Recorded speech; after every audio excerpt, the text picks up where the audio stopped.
No!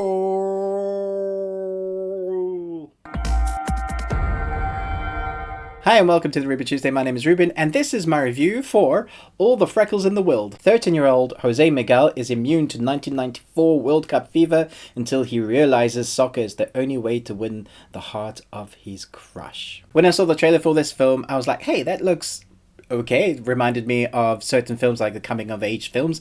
The fact that it's set in 1994, it plays with cassette tapes and music as a theme, and you follow this kid named Jose who immediately falls in love with this girl, but this girl is going out with the most popular guy. He makes it his mission to go out with this girl. At the same time, he's with a family that keeps moving, so he has issues because his dad has a job that makes them move a lot, so he finds it difficult to make friends because he's an inventor and he's a bit of a weird kid. But when he sees this girl, it's that trope comedy love drama thing where you see she goes in slow-mo, and then he was like, yeah, she's gonna be my girl. And that is the main arc and theme of the story, although there is a lot going on. I like what they're trying to do in this film with the cassette tapes and the score and the soundtrack. It harkens back to some really great early 90s films, almost late 80s. It has a great soundtrack, and the theme of the score helps drive the story forward. I really like that coming of age story.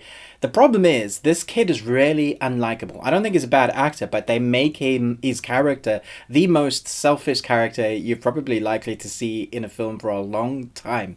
He just uses everybody. That's the way his character is written. He will do anything, he will stop at nothing to get the girl that he thinks is the girl for his dreams, and at the same time he's made friends but he's using them, and you can't help but dislike this character. And obviously it will follow all the tropes of a coming of age love story, and eventually stuff will sort itself out kind of at the end. It doesn't quite go where I was guessing it was going to go, so I'll give it props to that. The issue I have with this is that you've got to spend the majority of the film disliking this kid more and more as the film carries on, because you see that all he's doing is using these people to get what he wants. And that is hard to watch, even though that you know it's probably going to go in a certain way. But I have to say, he was very annoying. I don't think his acting is bad, but the way they've written his character, I was just like, oh, can't you see what you're doing? And I guess that's the purpose of the story. It's a coming of age, it's a growing up story, kind of, although he never really grows up. I like what they were doing thematically. The issue I have, I seem to have a lot of issues with this film.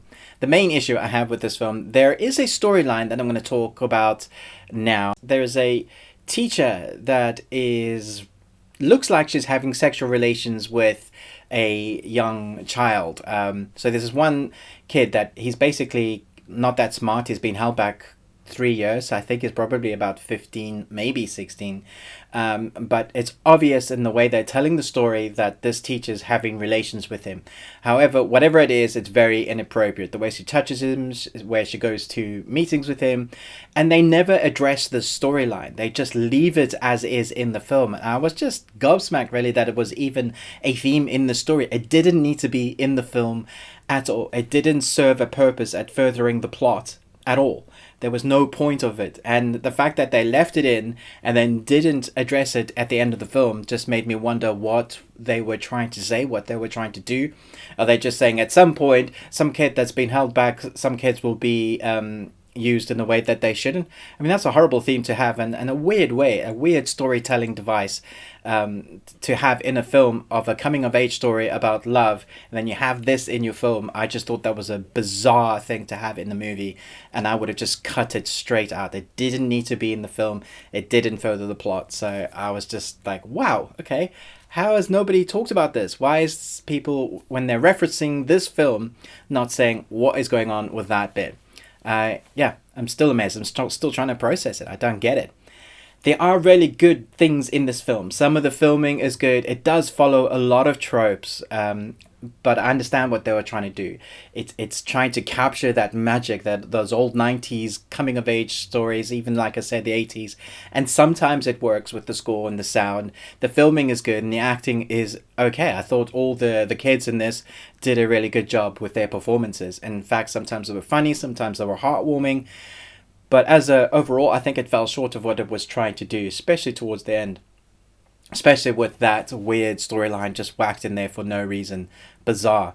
I'm going to give this a C. I think I probably would have given it a B if it wasn't for that storyline and if it came together a bit better towards the end.